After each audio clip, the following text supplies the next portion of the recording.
Как же я обожаю Робокопа.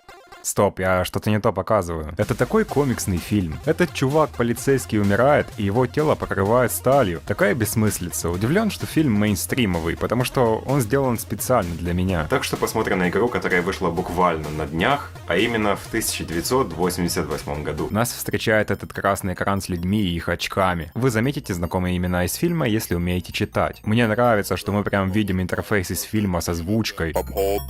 Задает правильный тон. Прикольная анимация, где открывается нога и достается пистолет. Мужик, ты не хочешь это закрыть? Этот же пистолет становится очень детальным, и, видимо, именно он создает этот пожар. Вау, оригинальное название фильма. И, видимо, телевизионного фильма? Чего? Такое существует? Сюжет показывается, ну, очень быстро. Ладно, не так уж и хотел прочитать. Эти чуваки сразу наваливаются на вас. Прикольно то, что они уничтожаются, ну и вы получаете урон. Вы пока что можете бить и прыгать, что вам понадобится. А пока давайте оценим тот факт, что у каждого магазина есть свои надписи. Художники постарались. Я так к тому, что потом уровни станут немного скучнее, но не будем об этом. Кто захочет есть эту корочку? Этот чувак прыгает с мотоциклом, один удар и взрывается. Значит, мы деремся, но как только в нас стреляет свысока, достаем пистолет. Эта анимация еще успеет взбесить. Как только теряем жизнь, нам дают продолжить. Но обратите внимание, нажав на прыжок или атаку, мы выйдем. Это так подло, ну да ладно. Вы видите, как эти черные линии проходят по экрану. И вы видите анимацию с пистолетом. Каждый раз. Это сильно бесит, потому что умирать вы будете часто, и каждый раз должны смотреть на то, как вы падаете на колени, на затемнение экрана и получение оружия. Хотелось бы продолжить моментально, но такой возможности нет. Из-за этого не смог нормально насладиться игрой и просто пробежал, чтобы получить минимум урона. Если останавливался и пытался нормально уклоняться, то проигрывал очень быстро, так что лучше бегать. Вы также можете получить пополнение жизни, но не думаю, что вам это будет достаточно. Эти ящики странные, неважно сколько по ним стреляешь, они все равно не разобьются. Надо прям подойти и ударить. Собираем другое оружие, у которого ограниченные патроны, а после смерти мы вообще его теряем. Да и основное и так хорошее. Сейчас взяли спредган, а не шотган или суперган, как вы могли подумать. Очень полезно, учитывая, сколько врагов на экране. Одним выстрелом побеждаете кучу врагов и не получаете урон. Тем временем Робокоп постоянно просит врагов бросить оружие и говорит, что они арестованы. А с этими стонами непонятно, кто получает урон, вы или компьютер. В конце уровней появляется босс. Сейчас это тот робот из фильма. Чтобы его победить, нужно прыгать.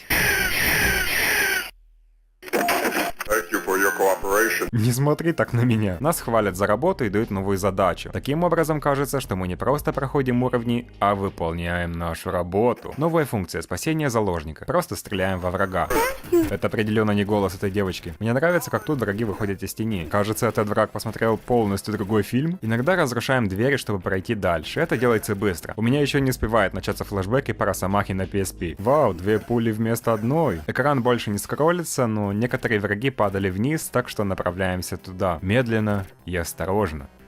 Появляется босс, и в это время все начинает лагать. Не знаю, если так задумано, но прикольно, что игра пытается показать столько врагов на экране. Босс легче первого, потому что его можно просто бить. Даже прыгать не нужно. После чего выходят мужики, у которых нет шансов. Блин, почему их так много? Иногда между уровнями придется пострелять вот так. Нас ничего не ранит, есть только ограничения по времени. Просто расслабляемся и все. Появляется достаточно прикольный прицел, но можете стрелять до его появления, и может даже попадете. Мы на свалке, и именно тут игра становится сложнее. Кроме врагов, вас ранят и препятствия. Мне показали гейм-овер и попросили ввести имя. И тут показалось, что проиграл. Но нет. Игра продолжается. Вы просто теряете очки, но потом вы и так получите достаточно. Мне еще нравится, что когда теряешь жизнь в воздухе, то тебе все еще дают управлять, пока ты не упадешь. Деремся с 2 боссами сразу, достаточно прикольно. И потом медленно приближается этот мужик. Сначала думал, что это союзник с какой-то информацией, но нет, мы берем его за глотку. У тебя был шанс сбежать! Вы доходите до края экрана и при помощи своего чувства геймера понимаете, что должны идти по ступенькам. При этом двигаемся быстрее, чем обычно. Эти штуки пытаются нас прижать, так что нужно их уничтожить до того, как это произойдет. Ступеньки сломаны, но это не мешает нам спуститься. Это ружье берет много жизни, но после победы над врагом можно его поднять. Наконец-то. Теперь смогу показать, как с ним на самом деле нужно пользоваться. И да, это оружие действительно сильное. Йоу!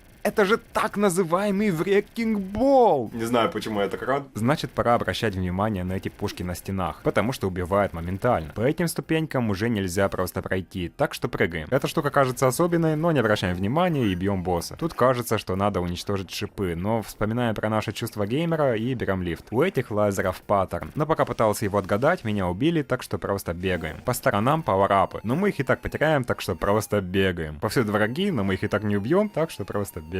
Мне нравится, что мы на самом деле поднимаемся по этажам и должны дойти до крыши. Знакомый нам босс. После победы появляется другой. И тут уже пытался нормально уклоняться, и у меня почти получилось победить без траты денег. Продолжаем карабкаться без шанса на уклонение. Зато тут меньше места, чем на прошлом уровне. Поднимаемся с лифтом посередине. Вы меня знаете, я пытался уклоняться, но не получилось. Но потом понял, что не обязательно стоять только в лифте. Но когда понял, уже плевать было. Вау, маленький макет города на столе и сам город за окном. Вы уже знаете этого босса. Стреляем в этого чувака, спасаем президента и побеждаем. Хорошо стреляешь, сынок. Как тебя называют?